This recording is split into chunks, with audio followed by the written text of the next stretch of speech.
Shalom jemaat yang dikasihi Tuhan.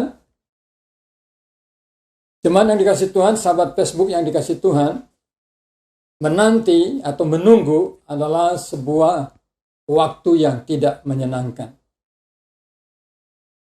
Di Yogyakarta, di dekat kampus STII, ada sebuah rumah makan yang bernama Sabar Menanti. Saya tidak tahu mengapa rumah makan itu memberi nama Sabar Menanti terhadap rumah makan itu. Mungkin dia harus sabar menanti pelanggan datang waktu memulainya mungkin. Tetapi nama itu sesuatu yang sangat bagus, sangat baik. Sabar menanti. Walaupun menanti itu adalah sesuatu yang menjenuhkan, membosankan, tapi memang kita harus sabar menanti. Nah, firman Tuhan hari ini mengajar kepada kita mengenai bersukacita dalam menantikan pertolongan Tuhan. Bersukacita menantikan pertolongan Tuhan. Yaitu dari Mazmur pasal 13 ayat 1 sampai 6. Saya bacakan sekali lagi untuk kita semua, bunyinya demikian. Untuk pemimpin biduan Mazmur Daud. Berapa lama lagi, Tuhan, kau lupakan aku terus-menerus? Berapa lama lagi kau sembunyikan wajahmu terhadap aku? Berapa lama lagi aku harus menaruh kekhawatiran dalam diriku dan bersedih hati sepanjang hari? Berapa lama lagi musuhku meninggikan diri atasku? Pandanglah kiranya, jawablah aku ya Tuhan, Allahku. Buatlah mataku bercahaya, supaya jangan aku tertidur dan mati. Supaya musuhku jangan berkata, aku telah mengalahkan dia, dan lawan-lawanku bersorak-sorak apabila aku goyah. Tetapi aku kepada kasih setiamu aku percaya. Hatiku bersorak-sorak karena penyelamatanmu. Aku mau menyanyi untuk Tuhan, karena ia telah berbuat baik kepadaku. Bapak, Ibu, Saudara yang dikasihi Tuhan, Filipi 4 ayat 4 berkata, bersukacitalah senantiasa di dalam Tuhan. Sekali lagi kukatakan bersukacitalah. Itu adalah sebuah perintah. Itu bukan sebuah ajakan. Itu bukan sebuah himbauan. Tetapi Tuhan berkata bersukacitalah senantiasa di dalam Tuhan. Sekali lagi kukatakan bersukacita. Nah, di dalam firman Tuhan, Mazmur 13 ini, kita diajar bersukacita di dalam menantikan pertolongan Tuhan. Di dalam ayat 2 sampai dengan ayat 3, kita membaca ada 4 kali pertanyaan yang diajukan oleh pemazmur ini berkaitan dengan waktu penantian. Yang pertama, pemazmur ini berkata, berapa lama lagi Tuhan kau lupakan aku terus-menerus? Firman Tuhan ini mengatakan bahwa pemazmur ini melihat bahwa Tuhan sedang melupakan dia. Sehingga dia berkata, berapa lama lagi Tuhan kau melupakan aku? Saudara, dilupakan oleh orang yang kita kasihi, itu adalah sesuatu yang sangat menyedihkan, mengecewakan, mendukakan. Dan firman Tuhan mengatakan bahwa Daud adalah seorang yang sangat mencintai. Lalu yang kedua, pertanyaan kedua, firman Tuhan ini berkata begini, berapa lama lagi kau sembunyikan wajahmu terhadap aku? Berapa lama lagi kau sembunyikan wajahmu terhadap aku? Ini berbicara mengenai sebuah pergumulan yang dihadapi oleh pemazmur ini, bahwa dia merasakan bukan saja Tuhan sudah melupakan dia, tetapi Tuhan mengacuhkan dia. Berapa lama lagi kau sembunyikan wajahmu terhadap aku? Bisa saja bahwa pemazmur ini telah berdoa mencari Tuhan. Dia berdoa semalaman mencari Tuhan. Dia bangun pagi-pagi mencari Tuhan. Tetapi Tuhan tidak menyatakan diri kepadanya. Tuhan sepertinya menyembunyikan dirinya kepadanya. Tidak mau ditemui oleh pemazmur ini. Itu seperti seorang anak yang ingin bertemu dengan ayahnya. Tetapi ayahnya tidak mau ditemui. Itu mengecewakan. Seperti seorang bawahan yang punya persoalan, punya masalah. Dan dia tahu pimpinannya sanggup menolong dia. Dia coba hubungi pimpinan, di telepon tidak diangkat. Di WA tidak dijawab. Didatangi ke rumahnya, dibilang tidak ada. Itu sesuatu yang mengecewakan. Yang ketiga, pertanyaan itu berbunyi demikian. Berapa lama lagi aku harus menaruh kekhawatiran dalam diriku? Berapa lama lagi aku harus menaruh kekhawatiran dalam diriku? Kalau pertanyaan pertama itu berbicara mengenai bahwa pemazmur ini merasakan dia dilupakan Tuhan. Lalu yang kedua, bahwa Tuhan menjauhkan diri daripadanya, menyembunyikan diri daripadanya. Maka sekarang dia berbicara tentang apa yang dia alaminya, yaitu berapa lama lagi saya harus khawatir Tuhan. Saudara-saudara, kecemasan, kekhawatiran, ketakutan, itu sinonim. Pemazmur ini memiliki sebuah ketakutan di dalam dirinya, kekhawatiran di dalam dirinya, kecemasan di dalam diri. Tadi malam di dalam keluarga grup, keluarga besar, istri saya, ada WA yang mengatakan bantu doa. David kena COVID. Saudara-saudara, berita itu mengejutkan. Pupuk kami ini usianya masih muda. Baru 35 tahunan. Kabar bahwa kena COVID itu mencemaskan. Itu mengkhawatirkan. Dan saya percaya ada banyak orang juga khawatir tentang masalah pandemi COVID ini. Jadi dia berkata, berapa lama lagi kami harus khawatir tuh? Berapa lama lagi kekhawatiran ini ada di dalam hidup saya?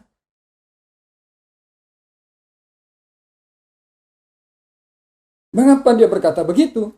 Karena kalau kita baca di dalam ayat 5, firman Tuhan berkata bahwa ada yang memusuhi dia, ada orang-orang yang menginginkan kematiannya. Firman Tuhan ini berkata, supaya musuhku jangan berkata, aku telah mengalahkan dia, dan lawan-lawanku bersorak-sorak apabila aku goyah. Ini bisa membawa kita kepada situasi Daud pemazmur ini, ketika anaknya Absalom memberontak kepadanya, dia berada dalam situasi yang sulit. Atau juga kita bisa membayangkan bagaimana situasi pemazmur ini ketika dia menjadi buronan politik oleh Raja Saul.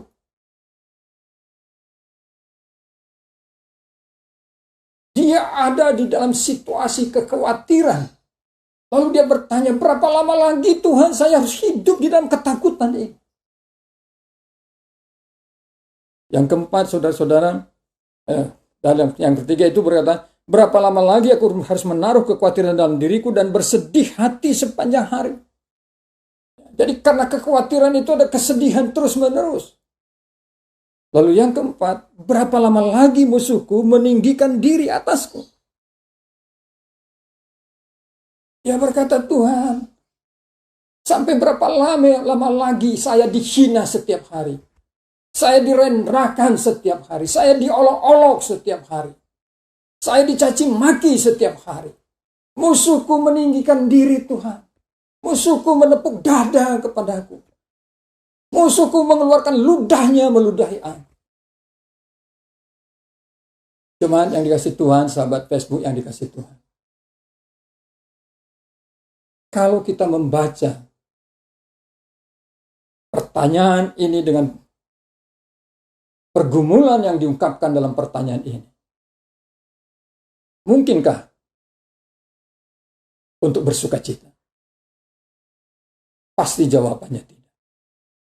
Sebagai manusia kita berkata, bagaimana mau bersuka cita di dalam situasi yang diungkapkan dalam 4 pertanyaan ini?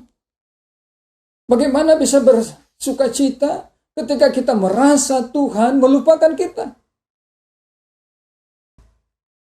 Bagaimana kita bisa bersuka cita ketika kita melihat Tuhan tidak mau ditemui? Bagaimana kita bisa bersuka cita ketika ada ketakutan, kekhawatiran yang terus-menerus menghantui kita dan menyedihkan hati kita? Bagaimana kita bisa bersuka cita dalam situasi di mana ada orang yang menyombongkan diri kepada kita, yang tiap hari mencemooh kita, tiap hari menghina kita, tiap hari merendahkan kita? Situasi ini berkata mustahil, tidak mungkin.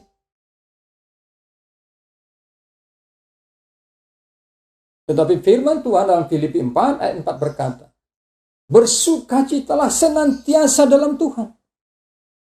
Sekali lagi kukatakan bersukacita. Kata senantiasa dalam Filipi 4 itu berbicara tentang di dalam segala situasi. Ketika engkau dapat promosi di dalam pekerjaanmu, engkau bersukacita. Ketika engkau mendengar bahwa engkau mendapat bonus dari pekerjaanmu, itu bersukacita. Ketika engkau diberkati Tuhan dengan seorang anak, engkau bersukacita. Ketika engkau melihat doamu dikabulkan Tuhan, engkau bersukacita. Tetapi firman Tuhan berkata tidak hanya dalam situasi yang menyenangkan itu, situasi yang penuh kebahagiaan itu, engkau bersukacita. Ketika engkau berada di dalam situasi yang mengecewakan, penyakit menghampirimu, engkau ditipu orang, engkau difitnah orang, engkau dimusuhi orang, bersukacitalah di dalam Tuhan dalam situasi itu. Saudara-saudara, tentu ini sesuatu yang tidak mudah. Ya memang tidak mudah, tapi itu perintah Tuhan. Bersukacitalah senantiasa dalam Tuhan. Kukatakan sekali lagi, bersukacitalah. Itu adalah kata perintah, bukan kata himbauan, bukan kata ajakan, tetapi itu perintah. Dan pemazmur ini, walaupun belum pernah membaca Filipi 4 ayat 4, dia mampu bersyukur dalam situasi yang dia ungkapkan, penuh dengan penderitaan, penuh dengan persoalan, penuh dengan masalah.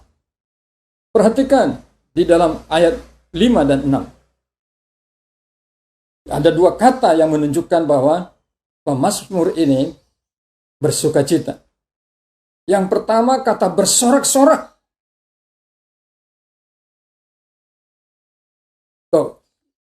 Ya, di dalam ayat 6, saudara-saudara.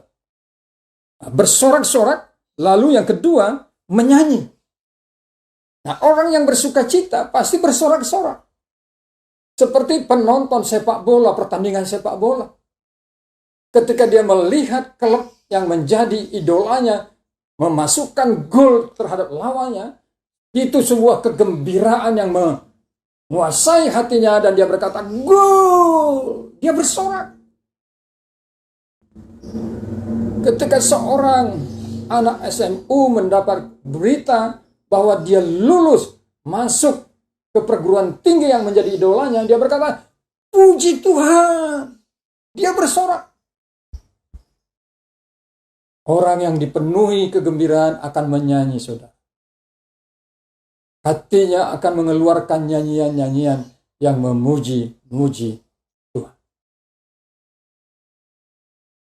Nah, mengapa Daud bisa memuji Tuhan?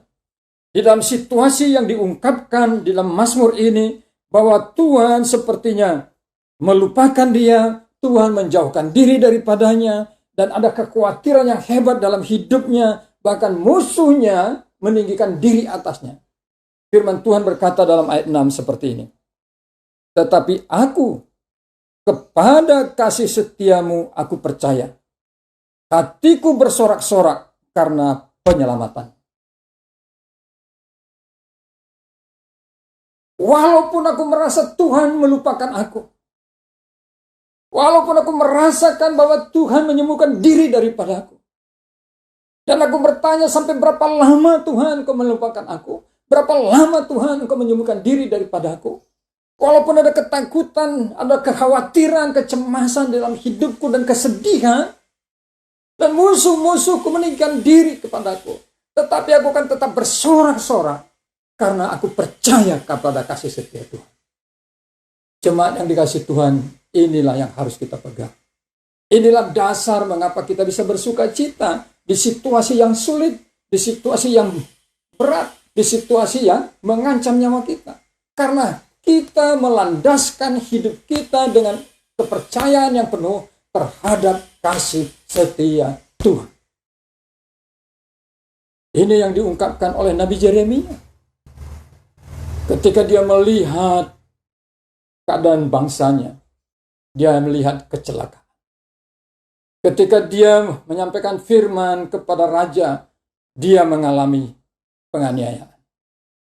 Ketika dia melihat kepada dirinya, tidak ada sesuatu yang menyenangkan. Tetapi dia berkata, aku berfokus kepada kasih setia Tuhan. Bahwa kasih setia Tuhan selalu baru setiap pagi. Inilah rahasia untuk bisa bersuka cita senantiasa di dalam Tuhan. Kalau yang pertama, di minggu pertama, kita harus kenal siapa Tuhan kita. Kalau kemarin kita harus melihat perbuatan-perbuatan baik yang Tuhan lakukan dalam hidup kita minggu lalu. Di minggu yang ketiga ini Tuhan berkata, engkau harus percaya akan kasih setia Tuhan. Saudara-saudara, saya bacakan untuk kita Mazmur 117 yang berbunyi seperti ini, saudara. Mazmur 117. Hanya 2 ayat. Pujilah Tuhan, hai segala bangsa, megahkanlah Dia, hai segala suku bangsa, sebab kasih-Nya hebat atas kita, dan kesetiaan Tuhan untuk selama-lamanya. Haleluya. Mazmur 17 ini adalah Mazmur misi, yaitu di mana memanggil supaya semua bangsa memuji Tuhan, semua bangsa memegahkan nama Tuhan dengan alasan kasih Tuhan itu hebat, kesetiaan Tuhan untuk selama-lamanya, turun-temurun untuk selama-lamanya. Karena itu jemaat yang dikasih Tuhan. Sahabat Facebook yang dikasih Tuhan. Jika engkau berkata engkau berada dalam situasi yang buruk hari ini, seperti yang disampaikan pemazmur ini, engkau merasa doamu sepertinya tidak didengarkan Tuhan.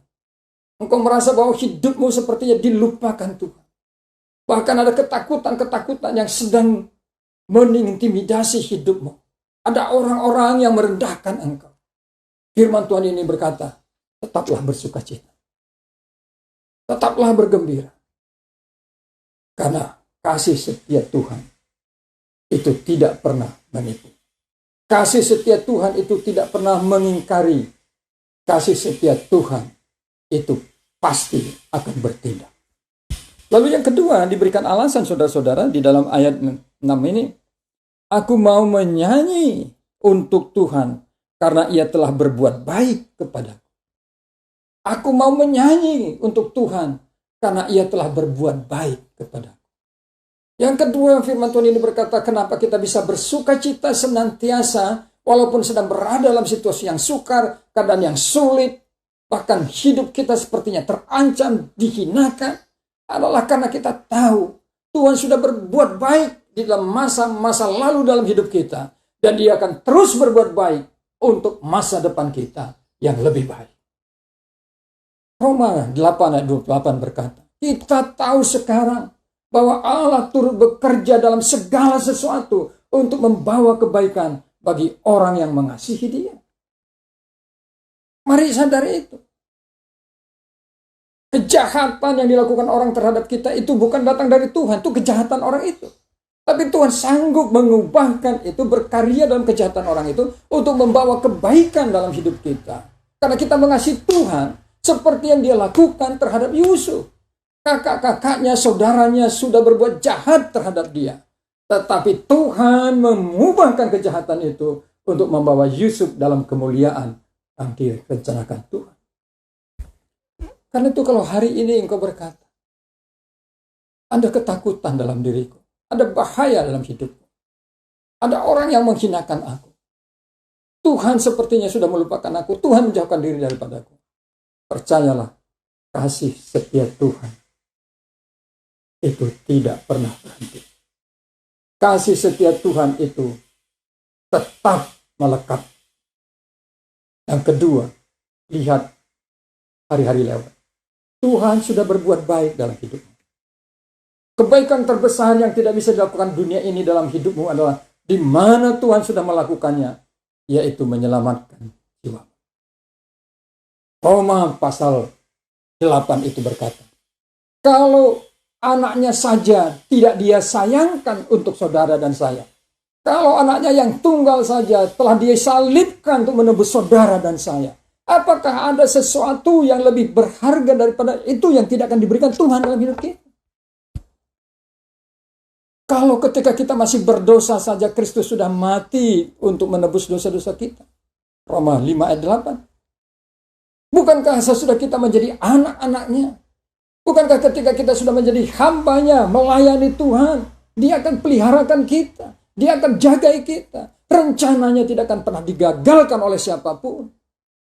Sehingga kita bisa berkata seperti yang disampaikan dalam Roma 8. Kita adalah orang-orang yang lebih daripada pemenang. Kuasa di surga tidak sanggup memisahkan kita. Kuasa di dunia tidak sanggup memisahkan kita. Kuasa dari di bawah bumi tidak bisa memisahkan kita. Penderitaan, pedang tidak bisa memisahkan kita dari kasih Allah.